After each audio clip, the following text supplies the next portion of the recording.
बढ़ाकर 20 करोड़ रुपए किया जाए। वित्त मंत्री जी, आप निश्चित रूप से हंस रही है। नहीं, ये खड़े हैं और सम्मान में खड़े हैं उनके आगे, माइक आगे, बोलिए आगे भाई। सभापति जी धन्यवाद। वैसे सभापति जी आगे रहे, ये ना चल। वैसे सभापति जी, हनुमान जी तो दूसरों को ही काम आए हैं, मैं इनके लिए सादत दे रहा हूँ आप पर।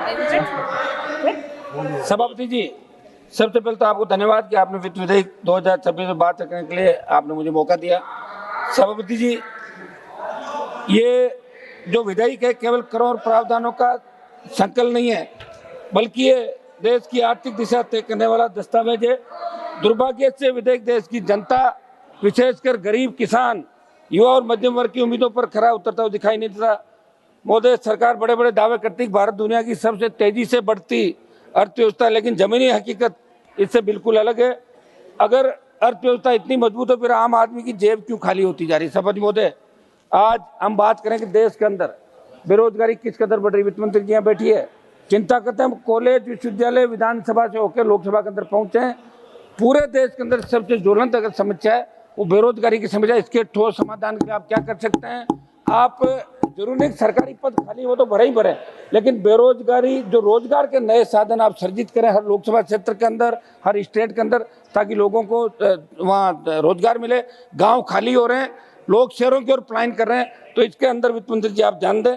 ये बेरोजगारी भत्ता भी आप लागू करें। ओपीएस जो स्कीम है लंबे समय से पेंडिंग है, उसको भी आप लागू कराएं। ओपीएस मेरी मांग है कि अग्निवीर, जिसको लेके बार बार हमने यहाँ बात भी करी थी, संविदा पे जिस तरह सेना को दिया, इसको भी आप अग्निवीर को समाप्त करके पूर्व की भांति सेना भर्ती रैलियां चालू कराएं। और पैरामिलिट्री फोर्स को सेना की भांति सम्मान मिले। जब पैरामिलिट्री का जवान शहीद होता है तो उसको शहीद का दर्जा नहीं मिलता। मेरी मांग है कि इनको भी सम्मान दर्जा मिले। आज सिलेंडरों की कालाबाजारी की जो हालात है देश के अंदर, कोई नियंत्रण नहीं रहा। दिल्ली की होटलों में हालत देखें कि बिलों में तो होटल वाले जीएसटी के साथ किराए से चार्ज जोड़ रहे हैं, लेकिन दुर्भाग्य से हालात बहुत विकट होते नजर आ रहे हैं। सभापति जी, खाद्य पदार्थों लेकर ईंधन तक हर चीज की कीमतें बढ़ रही है। गरीब की थाली से दाल, सब्जी और पोषण गायब होता जा रहा है, लेकिन इस वित्त विधेयक में महंगाई पर नियंत्रण के लिए कोई ठोस त्वरित नहीं दिखाई दे रहा। सोना किस कदर बढ़ा, पेट्रोल डीजल किस कदर बढ़ा, आपका क्रूड ऑयल का जो इंटरनेशनल मार्केट है उसमें क्रूड ऑयल की कीमतें यूपीए सरकार के समय गिरती नजर आ रही है, लेकिन फिर भी तेल बढ़ता नजर आ रहा। तेल बढ़ रहा है आपका, आप सेस लगा रहे हो, दूसरे रोड टैक्स लगा रहे हो, फिर भी पेट्रोल डीजल महंगाई, जो पेट्रोल डीजल महंगा होता जा रहा है, इसको कम कैसा किया जाए, मेरी मांग है। एक साहब, किसान कर्जे के बोझ के तले दबा जा रहा है, आत्महत्याएं करा किसान। पहले से कई और से भी मांग आई थी कि धना सेठों का 20 लाख करोड़ का कर्जा सरकारों ने माफ किया। मेरी मांग है कि देश के किसान में जो 30 लाख करोड़ का कर्ज है वो माफ करके इनको बूस्टर डोज देश के किसानों को दिया जाए। मेरी मांग है कि सरकारी स्कूल आप बंद कर रहे हो तो गरीब का बच्चा कहाँ पढ़ने जाएगा? ये सरकारी स्कूलों को सभापति जी चालू कराने का आप आदेश दें। मोदी सरकार की नीतियों के बड़े कॉर्पोरेट घराने के पक्ष में झुकी हुई नजर आ रही गरीब को। एक मिनट साहब, एक मिनट सुझाव है मेरे, आज तो थोड़ा सा 1-8 मिनट का समय दें साहब।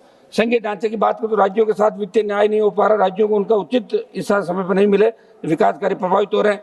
मेरी मांग है कि सारा के अंदर जो पैसा सरकार के पास जो सारा पीड़ितों को दिलाया जाए। मैं भी कहना चाहता हूँ वित्त विधेयक में सामाजिक शिक्षा, स्वास्थ्य, पोषण के लिए अपेक्षित वृद्धि नहीं की गई, इसमें भी आपको विचार करने की आवश्यकता। वित्त मंत्री जी, मैं राजस्थान चाहता हूँ, मैं राजस्थान के कुछ सुझाव दूंगा कि कई राज्यों में बारिश, ओलावृष्टि से फसलें चौपट हो गई, किसानों की कटी हुई उपज नष्ट हो गई। मेरी मांग है कि प्राकृतिक आपदा से किसानों को जो नुकसान हुआ है उसकी भरपाई के लिए भारत सरकार विशेष राहत पैकेज जारी करे। पेट्रोल डीजल की घरेलू सिलेंडर की कीमत कम करे। एमएसपी पर खरीद का गारंटी कानून बना जाए। मेरे नागौर जिला मुख्यालय पर स्टेट बैंक ऑफ इंडिया का आरबीओ कार्यालय पुनः शुरू किया, जिसे कुछ अफसरों ने बंद कर दिया था। सभापति, सार्वजनिक, मेरे सुझाव है साहब 1 मिनट के अंदर, सार्वजनिक क्षेत्र की बीमा company United India insurance, new India oriental और नेशनल इंश्योरेंस कंपनी का क्लेम हब कार्यालय नागौर जिला मुख्यालय पर नहीं है। लोगों को अजमेर, जोधपुर और बीकानेर आदि जगह भटकना पड़ता है। मेरी मांग है कि नागौर के अंदर अब कार्यालय खोला जाए। नागौर, डीडवाना, कुचामन जिले सहित पश्चिमी राजस्थान के विशेष जल योजना लाई जाए। एक निश्चित आय तक ITR दाखिल करने वाले किसानों को भी एक मिनट में समाप्त कराऊं, किसान सम्मान निधि योजना का लाभ दिया जाए। PM किसान सम्मान निधि बढ़ाकर 1 लाख रुपए की जाए। सांसद कोष वार्षिक न्यूनतम बढ़ाकर 20 करोड़ रुपए किया जाए। वित्त मंत्री जी, आप निश्चित रूप से हंस रही है, तो आप इसके अंदर शायद सांसद निधि बढ़ाने का विचार रख रही।